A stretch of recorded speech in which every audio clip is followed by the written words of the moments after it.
Hey there, everybody. Pete Pardo here from Sea of Tranquility. Welcome to another episode of our first ever Sea of Tranquility moments and our favorite Sea of Tranquility moments. We're trying to get everybody on one of these episodes so they can talk about the very first episode they ever appeared on and what was their favorite episode. So for this particular one, we've got Count Ralphless himself, Ralph Tamboro. We've got Chuck Alvarez, of course, Ralph from the Hudson Valley Squares. We've got Chuck Alvarez from In the Proxy. We've got Karen La Preziosa from Hudson Valley Squares, and It's All About the Fuzz, and Jim Bakke, who has appeared on every single show we've got on the channel pretty much. Although, Jim, I'm not sure if you ever appeared on The Proxy, but I know you've been on everything else. No, there was one Proxy that I would love to have been on because I actually pitched you the idea. It was for weird albums, and you were doing Caress of Steel. Right. And I always wanted to talk about Caress of Steel because anyway, it gets a bad rap and a good rap, and well, Jim, I'm glad you brought that up because maybe we can still do something together where we talk about Caress of Steel. So it's such a worthy album to talk about. I agree. But yeah, Jim has done Ranking the Album shows. He's been on Hudson Valley Squares. He did the Guitarist Corner, and Jim has done all sorts of different shows here on the channel over the years. So always happy to have Jim on the show. Always happy to do it too. Yeah. So again, if you haven't caught any of the previous, I think this is episode number 4, if my memory serves me correct. Basically, what we've been doing is just inviting everybody who participates on the channel to come on and talk about their first ever episode that they appeared on SOT, whenever it was, whether it was a year ago, 6 months ago, or 5 years ago, and then also to talk about their favorite Sea of Tranquility moment, the favorite episode that they ever came on. So I always like to do ladies first, so we'll have Karen kick us off with her first memories of SOT, her first episode that she ever appeared on. My first episode was actually a live stream that you guys were doing at Rock Fantasy. It's kind of a bummer that Keeler's not here yet because it was at Rock Fantasy. It was his store, and it was you, Butch, and Mr. Lasanti. Now, I had met you and Butch before, and that was the first time meeting Rob, and he was such a nice guy. We had a great time, and I believe we all went to Equilibrium afterwards. Yes.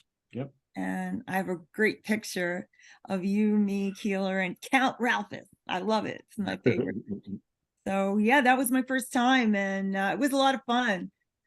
So yeah, it was good because Karen just showed up at the store, and we were doing it was kind of like a weird SOT record store day thing. So we did a live stream. That's what it was. Store, all afternoon, and it was right. A lot of fun. We had a whole bunch of SOT viewers from around the area showed up, came in and out, people buying stuff, playing pinball, that sort of thing. And we just kept the feed going all day. We stood kind of in front of the laptop and just kind of brought people in and introduced them, and it was fun. And Karen showed up, and Karen wound up being part of the crew the whole afternoon. And then I think I said to Karen a couple days later, I'm like, you want to just start coming on the Hudson Valley Squares? I mean, I wanted to ask you for a while anyway, because Karen and I have known each other for a while, and we always bump into each other at shows and things like that. So she's like, sure. And here we are. And that was not quite a year ago, but I think it was last November. Yeah. I remember I met Kyle that day. He's a viewer, and he's a super awesome guy. And yeah, it was record store day, and it was a lot of fun. Yeah, I knew you guys were going to be there, and I wanted to come and support, and it was record store day. So I live so close, so it would be pretty lame of me, I thought, if I didn't stop by.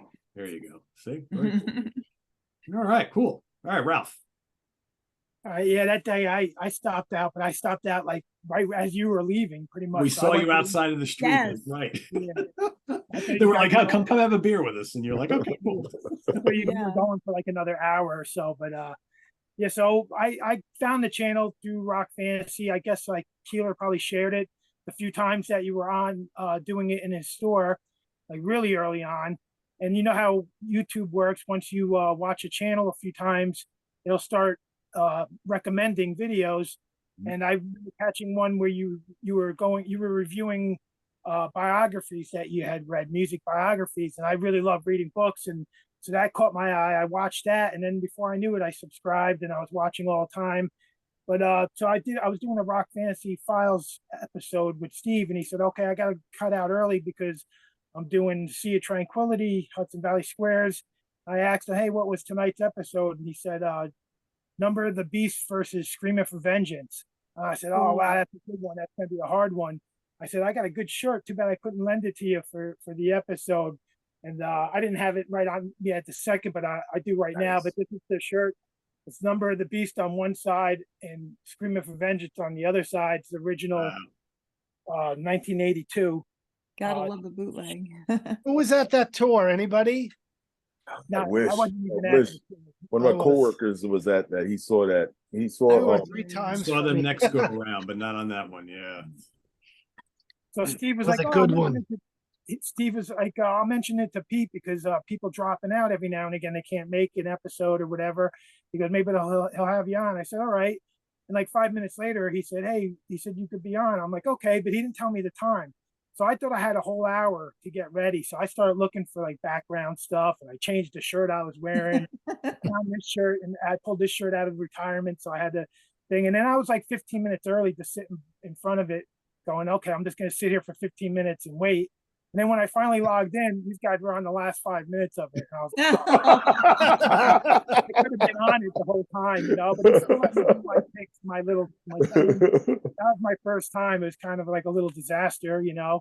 And I kind of did that once again later on. We were doing the same time every week. And for some reason, I thought we were doing it at a different time. And I showed up the last few minutes. And then Keeler said he was going to start doing that every episode, but he never did. But so yeah, that was my first time. And a little ways later, I ran into Steve and Chris, and we're talking a little bit about the Monsters Den. And I said, "Yeah, if you ever do Ray Harryhausen, I'd love to be part of that." And so a couple of months later, he did a Ray Harryhausen episode, and he invited me to that.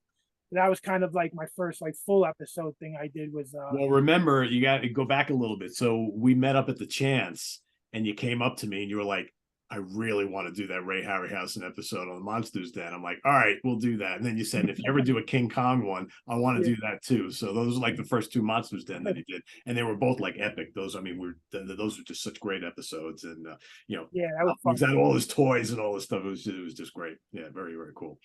Yeah, and Awesome I always watch every episode of them, and so yeah, that was kind of how it all started. And tonight's my 31st time, I believe, on the Sea of Tranquility.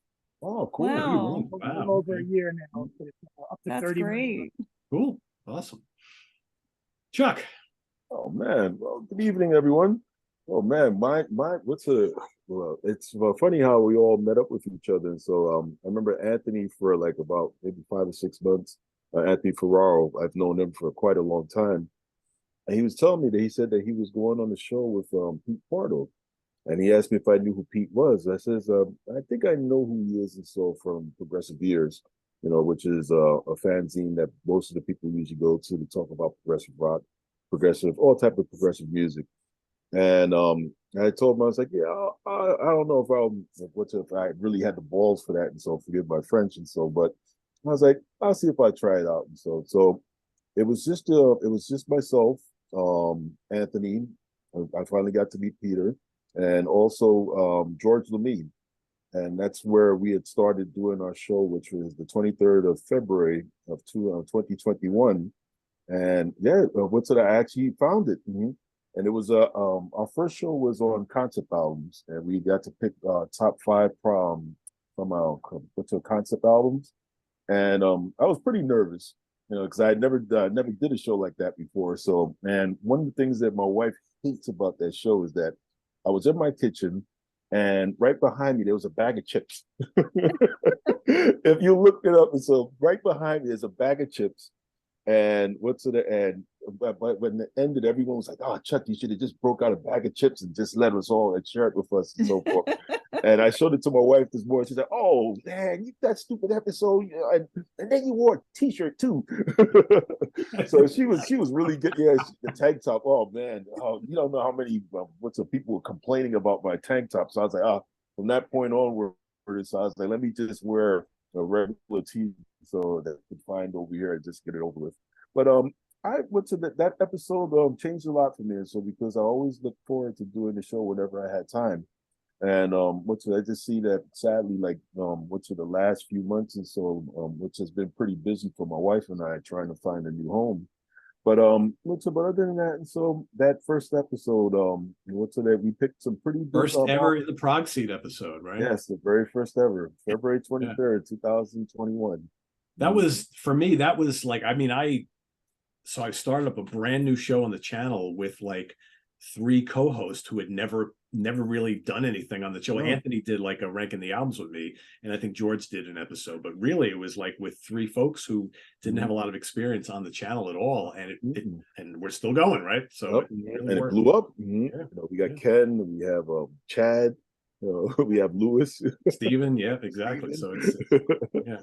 Mhm. Well, and most of these shows start from humble beginnings, because even the Hudson Valley Squares was like originally, yeah, my dog knows better than me over here. Even the Hudson Valley Squares beginning, like originally was just like, I think Allo, Keeler, and Nick Franco and myself. That was it. And then we added Ryan, and then Butch, and then, you know, it just Lynn, and then it just started expanding from there. So yeah, it's a lot of these shows just start off very small and just kind of take on, you know, they don't all work, they don't all last. You know, as Jim and I know, right, we did the Guitarist Corner for a year, and that was only originally supposed to be like maybe a couple episodes, and that wound up being a year, and then it kind of ran its course. But yeah, but always good when these shows really take off. So yeah, Jim, I even bought my bottle. Get your ketchup bottle. Yes, all right, there you go. All right, Jim, how about you? So I probably, like a lot of people, discovered SOT during COVID, because we all basically were couch locked, you know, for a year. And I don't know, I was just looking at my phone, and I don't know how or why I came across the show, but I'm just like watching the show, and I'm like, this guy reminds me of like my friends from back home, just talking about music. So I took to it immediately, and I was like, I need to send him the Hitman records, because he talks about a lot of obscure metal. So that's kind of how I started. I sent it to you, and you did a review of the newest at the time Hitman record, which came out in 2021. Yeah, 2021. So yeah, so after that, I kind of pitched a show to you, which was, let's get a couple of guys, because I know you had Kurt Vanderhoof on, and let's get a couple of guys that were in bands talking about the early metal scenes in their respective cities. So I think we tried to get Phil from Armored Saint, but he bailed at the last minute. So it was me, you, and Kurt was talking about Seattle, and I was talking about New York, because in the early 80s, I was at every metal show, and we're talking not only the big shows, but the clubs, Lemoore in Brooklyn. I saw everybody. I saw Metallica, you know, with 15 people next to me in a club called Cheers in Long Island. I saw them at Lemoore in Brooklyn. I saw Venom's first show when Metallica opened up. I went and saw everything, you know, Man of War, first album. So I pitched a show to Pete about, like, hey, let's get these guys that were around in the scene talking about the early metal scene. So it was me and Kurt and Pete, and that's how I met Kurt, and which is cool, because it's funny, because you know, Kurt's a studio guy like me, has tape at his studio, has all tape machines. So when I was mastering my last record for my Lounge Exotica band, I said, hey, Kurt, I have an idea. Would you throw this on tape and then master it? So he did, and ended up, now I have a cool relationship with Kurt. He lives, you know, a couple hours from me. So, but our first show was talking about the early metal scene, early 80s. And that was fun, because, you know, Kurt had a totally different perspective from me, because he came up, you know, with Queensryche, and Metal Church was super early, and all that stuff. And I, of course, was playing around and, you know, remember all of those early metal shows, you know, seeing Overkill and Anthrax and whatever, Lemoore in Brooklyn. So that was my first for it. But I kind of had to nudge my way in there. So like, hey, I got this great idea. And luckily Pete was super open to it, and it was a great show. And that's kind of how I got my start being on the show. So there you go. And that was a really good show, very well received. And then we did like another show. We had Mike on as well, right? Didn't we do like because I was like, have you had Mike on? And you're like, I don't know, I can't get him. I'm like, let me help you with that. I'm friends with him. So I steered him in your direction, and then we did more shows with Mike too. So yeah.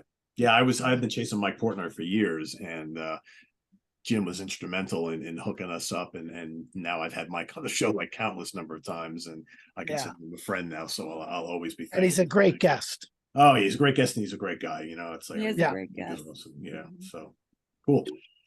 All right, so those are the first times. So now, how about your favorite episode that you appeared on? So Karen, I'll turn it back over to you. Every Monday night is you know, there's a few of them. I think, well, making fun of Bryce about baby metal was great. I love that. That was so much fun. And then making fun of his wasp tattoo, that was great too. God bless Bryce. He's so cute. Also, but I think my favorite one was the one that really went off the rails a few shows ago. And Butch and Lynn were just like, just do it already. I mean, come on. It was just so funny. Like, I'd never been on the show with both of them. And I just couldn't believe it. Like, if you look at my reactions, I was just like, what? It was crazy. It was crazy. But it was a lot of fun. And I think that had to be my favorite one. Also, the baby metal one is a close second. That was great. I loved it. And it's always fun because Nick loves Bryce, and he tried to be like a little bit of a diplomat when we were messing around about the baby metal thing. Like, don't pick on Bryce, you know, it was so cute. But yeah, he's kind of taken Bryce under his wing a bit. Oh yeah, big time. Yeah, we went to Florida, and I didn't even know, like, Nick didn't bother to tell anybody that, I guess Ryan and Craig knew about Bryce showing up. And I walk out of the bathroom and there he is, and I'm like, do you have the right Airbnb? Like, or, you know, where are you going? You know, and yeah, it was weird. It was kind of startling, but that's how I met Bryce. And yeah, Nick was like, oh, I invited him. I'm like, thanks for telling us. But yeah, I like teasing Bryce, but still the Butch and Lynn thing was great. I can't wait to do it again. I know it's hard to get them both on the same show now because just Lynn's schedule is so crazy. But right, I know. Yeah, those were memorable shows. I mean, yeah, that one, Butch and Lynn, because they hadn't been on the same show together in a while. And we had like everybody was on that one. I mean, we had like 8 people on there, and just like everything coming out of everybody's mouth was just like off the wall. Just the one that wasn't on was Chris Allo, and like, if any show needed to be reined in by Chris Allo, that was the one. It was out of control, but it was so much fun. Yeah, it was cool. It was cool. Cool. All right, Ralph. All right, so yeah, I think I got like a tie for 2. The first one is when we did the first date with the bands we love. So you tell us about the first time you seen a band and like the last time, and it was just fun. I kind of like showed like a real side to myself by bringing up like crazy stories about getting arrested and a lot of drug taking and stuff. And it was funny in the comments. Like, I had somebody was like saying they're not going to watch it no more if I'm on it because I promote drugs. And I remember that. Yeah, I'm just telling stories about, you know, how my concert experience was back then, you know. But my friend peeing on everybody at the Pink Floyd show because he was and my friend who doesn't even watch the show, one of my friends ratted me out to him saying, "Yo, you got to watch this thing that Ralph's on. He talked about you the other night." So sure enough, he messaged me, but he was cool about it. He thought it was funny. But so yeah, that was one. That was a fun one. And the other one was when we did the Gamera episode on the Monsters Den.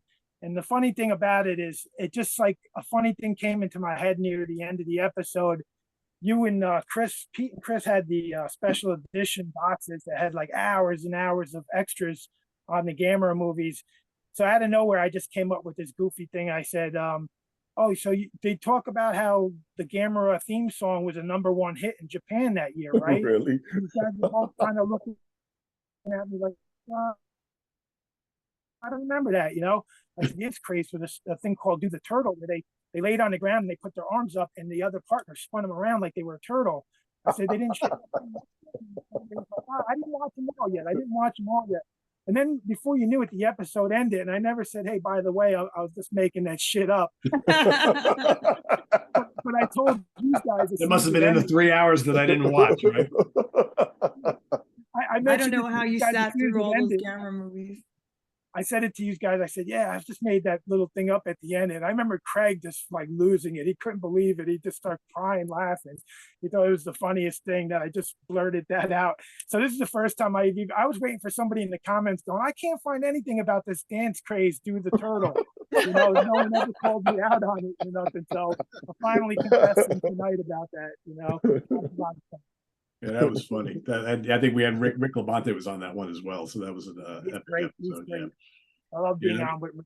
That was fun. It's always a challenge to do those type of episodes when you have to like go and rewatch so many movies, right? It's just like Gamera. Oh my God, there's. and I love Gamera stuff, but man, I mean that wasn't as bad as the Godzilla one because we had to watch like 30 something movies before. Oh wow, wow. Yeah. The Gamera ones, though, where they were all about like finding how stupid things were about them. Even if you love them, every one of them was filled with so many stupid things. So every movie we talked about was fun. That's why I love Gamera movies, because they are incredibly stupid and but they're fun. Yeah. I used to watch those with my sisters, my two younger sisters. The 4:30 movie. Yes, indeed. Yeah, watch when you come home from school. Yeah. Monster Week. Oh yeah. Yep. All right, Chuck. How about your favorite ever episode? Oh man, I have three. What's that? Well, one I didn't get to appear on, and so because I actually was working late that day, which was albums that you hate. Still one of the funniest episodes I ever saw. And I watched that with my wife, and we just laughed hysterically through that. And she was worried about Lewis because he had his head all wrapped up. She said, "What's wrong with Lewis?" I was like, "I don't know." That is probably the most infamous show we've ever done. Most definitely. And, when it comes to to our Monday night brethren, and so they used to always call our show peaceful until Lewis and Ken showed up, because they bring like an edge to our show. But two of my favorite shows that I've ever done on in the proxy, and so was the first one that I did with Pete and Andy Edwards, where we did a show on I think it was Weather Report. That just happened that we did it on a real cold Saturday morning. I woke up real early. My wife and I were out late that night, and so it was freezing in an apartment, and we were talking about that, and I really enjoyed that, especially being that Andy's out in the UK, so he's 5 hours ahead of us, but it's 8 o'clock in the morning over here, and it's freezing. Waiting for the steam to come on in the apartment. And the second album the second show that I ever did, and so is from this band right here, Cardiacs. That I did with Stephen Reed on another chilly Sunday, Sunday morning. And I really enjoyed that show, which I remember pitching that to a few friends of mine and so that had never heard of Cardiacs, and they loved it. We were able to give them a rundown on what the band was about. And and Stephen Reed was just as knowledgeable as I would hope that I was. So those were my two favorite shows on In the Proxy. Yeah, those were good. I will say too, you, Andy, and I did a Miles Davis episode once. Oh, that was awesome. That was, sometimes what's really cool, some shows are a lot of fun. There's a lot of laughs, and the camaraderie is great. But sometimes you do a show where there's not that, but just the knowledge that's being kind of passed around in the conversation. And I remember when we got done with that Miles Davis show, the three of us just kind of looked at each other when the camera was not rolling anymore. We were like, wow, that came out great, right? When you're on a show like that, where the conversation is so good and so much good information being kind of passed around. We all knew it. So we got done, we're like, that was a really good episode. That was excellent. Yeah. Those are always good. All right, Jim, I'll leave it to you to finish us off. Okay, so I can't. I don't know if I could pick one favorite, because three come to mind. The first show, which was actually Mike Portnoy's idea, was the Power Pop top 5 Power Pop, because it's not really generally a SOT topic, although it wasn't until then. And Mike said, "Hey, I want to do an episode on Power Pop." So it was myself, excellent episode. Mike, Martin Popoff, and you. Yep. And we all had different things. There were a couple that were the same, but that was a fun one because Martin had a totally different spin on what power pop is. Yep. Than like me, and then Mike had his version and you had your version. It was fun. And I of course had to bring a couple of real obscurities to the table. But I think we all did, which was cool. So definitely that one. And the two, your top 5 favorite records of 1976 and 77, they were Hudson Valley Squares ones, I think. Yep. There's a lot of people, and those are my two absolute favorite years of music. So I think you hit me up first about 76, and I was like, please, if you do 77, let me do that too, because those are my two favorite years. And there was a lot of people because it was a Hudson Valley Squares one. And those were both fun. I got to talk about, my two favorite years, my favorite era of rock, actually, the 70s. Yeah, mine too. Yeah. So. And we did those. That was in 2022, right? We did those last year, I believe that was one. Yeah, last year. And I remember you said like, oh, so-and-so can't make it. Can you make it? I'm like, talk about that year? Absolutely. And I said, 77, if you're doing that, please have me on for that too. And of course, everyone came in with at least one Kiss record, There were like 4 of those 2 years. So that was a lot of fun. And of course, you had Butch and Lynn, so cats and dogs, which is just always fun to sit back and watch those two just go off on each other. And even when we did the live SOT Fall Fest, they went off on each other too. On stage, exactly. I was literally right right? behind them. I'm like, this is so great because they're just like killing each other. So, so those are I'm gonna go 3 favorites: 76, 77, and the Power Pop episode. And there are other great ones, but those ones are the ones that stand out to me. So, I also like the Pete and Jamie ranking the Cadaver albums. I thought that was fun. I was totally on your side. Jamie has it all wrong. Sorry, Jamie. Uh-oh. Absolutely. Yeah, that was a good one. Jim and I were part of a marathon Black Crowes album ranking too. Like 2 hours. It was like, Jesus Christ. Yeah. That was crazy. That was lots of fun. Yeah, there've been so many good ones. I mean, it's hard. Like for me, it's just impossible to pick like favorites. There are like the notorious episodes, and there's a lot of the other ones that happen that are so much fun that you almost like forget about a month later because other episodes have come and have been fun. And yeah, I mean, I one day I would just like to go through. God, there's like 4,000 videos. I'd like to just go through all of them and start picking out like a top 20 list or something like that. I think that would be kind of fun to do. But yeah, just so many moments. Yeah, as a host, that would be probably a good show to watch. Yeah. If you could I don't know if you could be able to do the editing, but like get clips, like top 20 moments and play the clips. That would be fun to watch. Wow, that's a lot. That's an that's undertaking. That would be I'd have to hire someone for that. Yeah. You'd have to hire a couple people to do that one. Yeah, that's just crazy. That would be fun though. But yeah, lots of good moments. So it's been cool to kind of hear everybody's favorite moments and reliving their first episodes and things. That's always fun because sometimes I forget.